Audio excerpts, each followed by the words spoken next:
Oke, bismillahirrahmanirrahim. Assalamualaikum warahmatullahi wabarakatuh. Bertemu lagi dengan saya Pak Yanto di channel YouTube saya, Yanto Tanjung, channel belajar bahasa Inggris secara mandiri dengan moto dari Unja untuk Indonesia.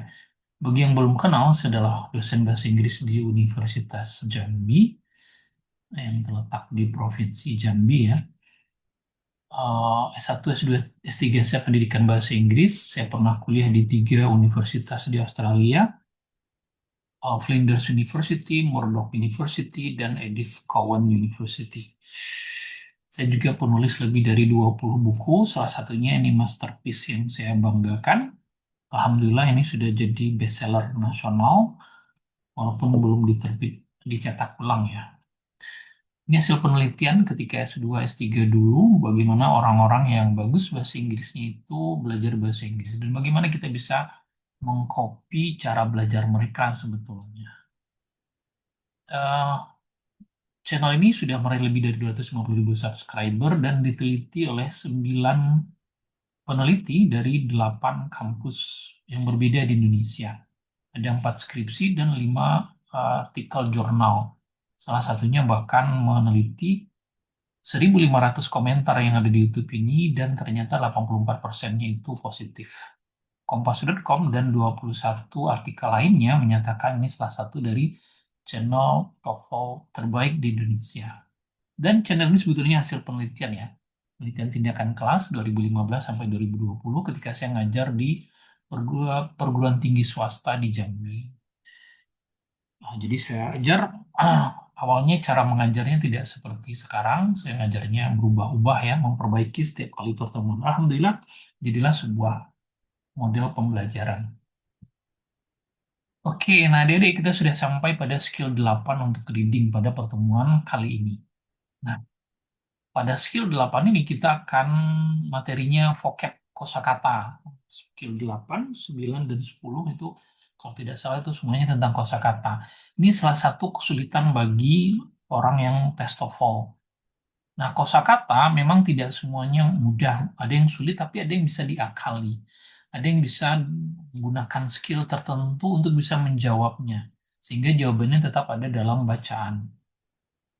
Nah, kapan kosakatanya sulit ketika kita tidak tahu kosakata ini maksud artinya lalu pilihan ABCD-nya kita juga nggak tahu. Nah, ketika itu terjadi, ya udah ditebak aja.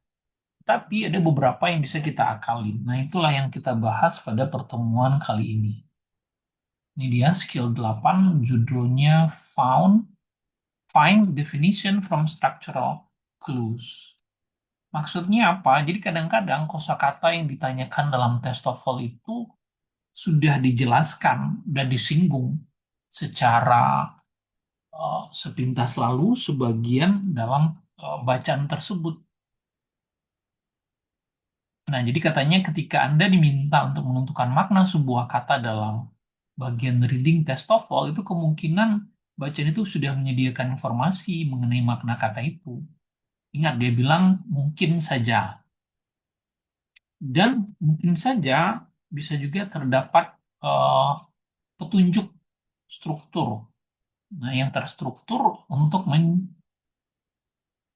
memberitahu Anda definisi dari sebuah kata. Nanti kita lihat dalam bacaan. Nah, misalnya ini pertanyaannya in behaviorism, in line 2 pada behaviorism baris kedua, seorang psikologis, seorang psikolog atau psikiater misalnya, soalnya psikolog ya, itu concern dengan apa? Nah, mari kita lihat. Jadi kata-kata yang digunakan, kita lihat dulu ini yang ditanyakan. Behaviorism. Nah, petunjuknya sebetulnya sudah ada di sini apa itu? The belief. Jadi behaviorism itu adalah keyakinan bahwa peran psikologis itu adalah mempelajari behavior, perilaku yang dapat diobservasi, yang dapat diamati. Jadi sesuatu yang dapat diamati. Dan bukan pikiran yang sadar maupun tidak sadar.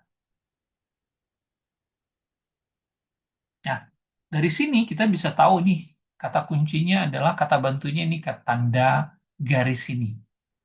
Berarti ini pengertian, keyakinan bahwa peranan psikologis itu adalah mempelajari perilaku yang dapat diobservasi. Ini dia, perilaku tindakan yang dapat diobservasi. Bukan pola pikiran yang sadar, bukan juga pola pikiran yang tidak sadar, bukan yang ini. Kan katanya rather than, dan bukan. Rather than itu artinya daripada atau bukan. Bukan tindakan yang tidak bisa diobservasi, karena dia bilang bisa diobservasi. Jadi jawabannya sendiri ada dalam teksnya. Jadi coba dulu cari petunjuknya. Petunjuknya bisa nanti berupa tanda garis kayak gini. Atau contoh yang lain, nomor dua. What is positive reinforcement? Pada baris ketujuh. Oh ya, saya lupa ngasih tahu, ini ada pada halaman 289 ya, dan kata-katanya itu sudah digarisbawahi. Kalau ada dilihat, di halaman 289 itu, ini dia, positif. Jadi pertama kita lihat apa itu, Rep? Jadi kata kuncinya ada di sini. Apa itu positive reinforcement? Penguatan positif. Tentu lihat dari sini. He came to believe, dia percaya bahwa penguatan yang positif seperti pujian, makanan, atau uang eh, were more efektif, lebih efektif daripada promoting good behavior than negative reinforcement. Lebih efektif dalam mempromosikan perilaku yang baik daripada penguatan yang negatif atau hukuman. Nah, kata such as, seperti, jadi positive reinforcement itu adalah contohnya pujian, makanan, berarti sama dengan reward, bukan gift, bukan bribe. Bribe itu menyuap ya. Menyuap, menyuap itu bukan ngasih makan. eh Menyuap seseorang itu ngasih duit supaya jalan lancar gitu. Penalti? Enggak ya. Jadi ada jawabannya, ini kata kuncinya ini. Kata bantunya. Kalau yang tadi kata bantunya yang ini misalnya ada tanda pengertiannya. Contoh satu lagi, nomor sorry. What is negative reinforcement? Apa itu negative reinforcement? Penguatan yang negatif. Penguatan negatif itu atau punishment. Punishment. Punishment itu hukuman. Ya ini langsung ketemu jawabannya. Bukan promosi, bukan reward, penghargaan, bukan juga kejutan. Nah, jadi jawabannya karena or itu kan artinya atau, berarti ya sama maknanya, setara. Nah, demikian. Jadi kata-kata ini seperti such as, kemudian definisi, itu membantu kita. Ini dia, structural clues itu bagaimana mengidentifikasi pertanyaan. Pertanyaannya biasanya what is bla bla bla, what is true about bla bla bla, atau what is the meaning of, berarti makna. Nah, nanti ada jenis clue-nya, petunjuknya berupa koma, parenthesis, parenthesis itu tanda kurung, dashes yang ada garis tadi, restatement, pernyataan kembali kayak or, that is, dengan kata lain, yaitu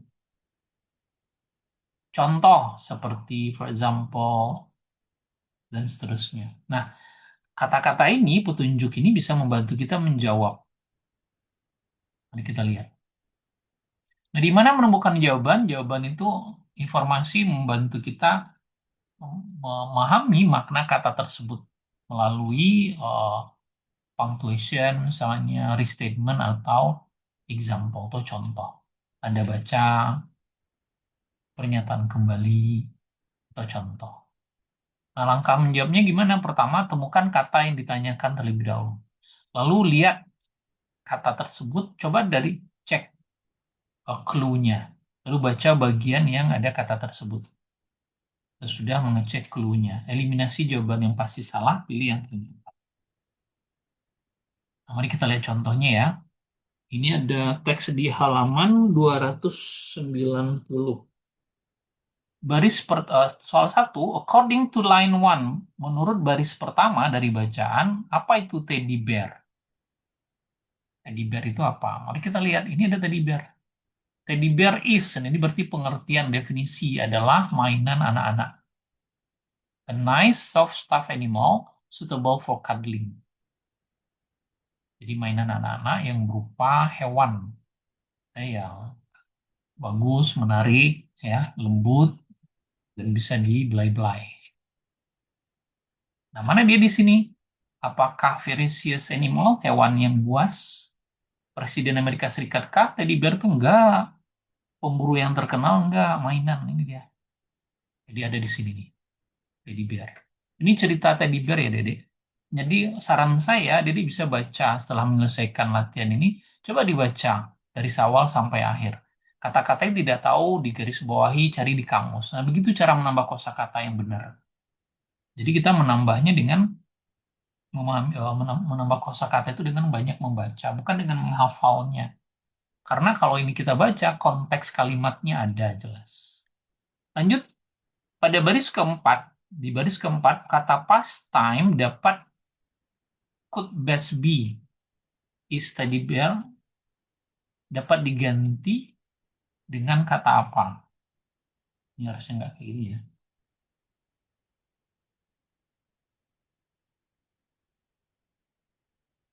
Could best be replaced. Nah, could best be ini salah ketik. Kata pastime dapat diganti dengan kata apa? Mari kita cari kata pastime tadi. Dia katanya baris keempat. One day, uh, mana dia? He was even very pastime. Ini dia. Berarti kita cari petunjuknya di sini. Iya, dia ini maksudnya Theodore Roosevelt atau Teddy panggilannya. He was unusually active man. Dia adalah pria yang sangat aktif.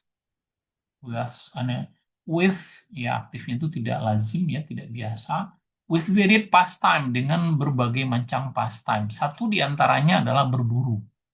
Jadi kata koma ini petunjuk. Jadi salah satu pastime itu adalah berburu. Berarti pastime ini apa? Apakah hal-hal yang terjadi pada masa lampau? Enggak. Pekerjaan sebelumnya bukan. Perjalanan berburu enggak. Karena salah satunya berburu. Kegiatan di waktu luang. Nah, ini dia. Jadi dia aktif. Salah satu kegiatan di waktu luangnya adalah berburu. Kemudian kata extricated pada baris ke-8 itu maknanya dekat dengan kata apa? Mana baris ke-8 ini extricated? Sekali lagi ya, saya sering sampaikan berkali-kali bahwa eh, baris yang ada di slide ini berbeda dengan baris yang ada di bukunya. Oke, nah mari kita lihat yang ada kata extricated. Katanya that the bear be extricated from the ropes. Refuse. Nah, dari sini aja. Teddy, maksudnya Presiden Theodore Roosevelt itu yang betul-betul ingin berburu, menolak untuk menembak beruang itu. Dan faktanya meminta agar beruang itu ini makna pasif ya, di-extricated dari tali. Dan dia meminta agar beruang itu dibebaskan. Extricated dari tali. Dan dibebaskan. Berarti maksudnya apa? Apakah diikat, diburu, atau ditembak? Enggak, dilepaskan, rilis. Karena kan katanya extricated dari tali, bukan diikat dari tali lalu dilepaskan. Enggak, diburu dari tali enggak, ditembak dari tali enggak, tapi dilepaskan dari tali. Jadi maknanya ini, yaitu ini pengertian yang tadi petunjuknya, dia meminta agar beruang itu dibebaskan. Baris ke-10 nomor 4, a cartoon could best be described as, ini dia kartun. Berarti petunjuknya ada di sini. Pertama adalah sebuah kartun yang dibuat oleh Clifford K. Berryman untuk membuat lucu situasi ini. muncul di Washington Post, nama surat kabar, dan kartun itu didistribusikan secara luas dan dicetak di seluruh negara. Digambar, nah berarti kartun itu adalah gambar. Nah, gambar. Gambar dengan sebuah pesan. Kartun bukan surat kabar, bukan jenis teddy bear, bukan juga artikel. Jadi maknanya dari sini. Tanda das ini. Pertama, sebuah kartun.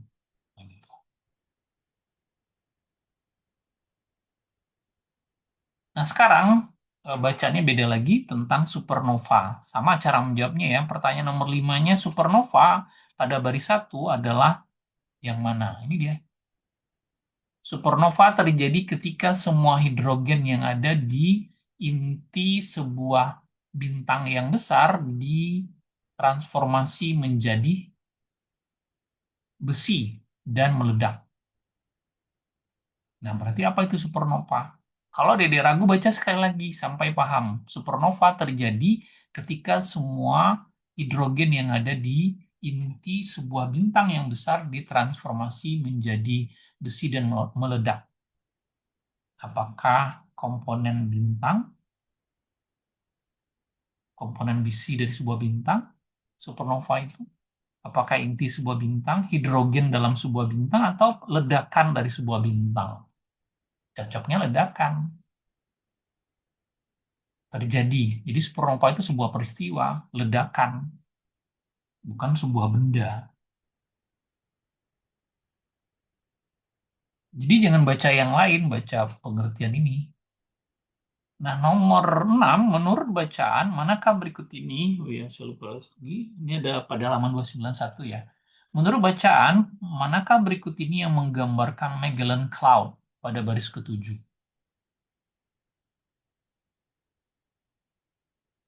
Ini Magellan Cloud. Supernova bukanlah sesuatu yang sangat umum. Mereka terjadi sekitar satu sekali dalam setiap ratusan tahun di galaksi manapun. Dan pada tahun 1987, sebuah supernova dapat dilihat dengan mata telanjang terjadi di Magellan Cloud. Ini dia Magellan Cloud. Sebuah galaksi yang dekat dengan Milky Way. Sebuah tata surya yang dekat dengan Milky Way.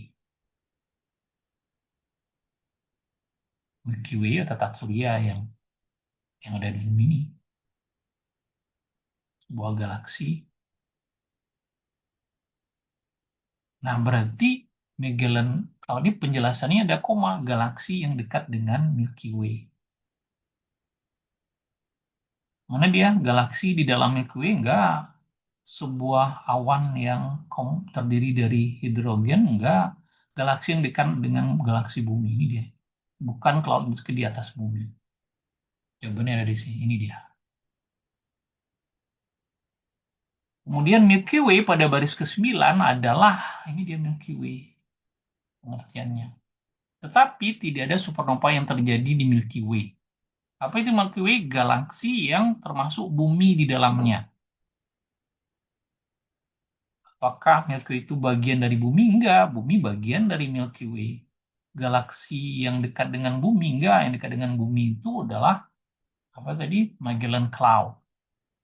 Galaksi yang home to the earth, tempatnya bumi berada. Ini yang benar. Bukan creamy color cloud in the sky. Ini enggak ada.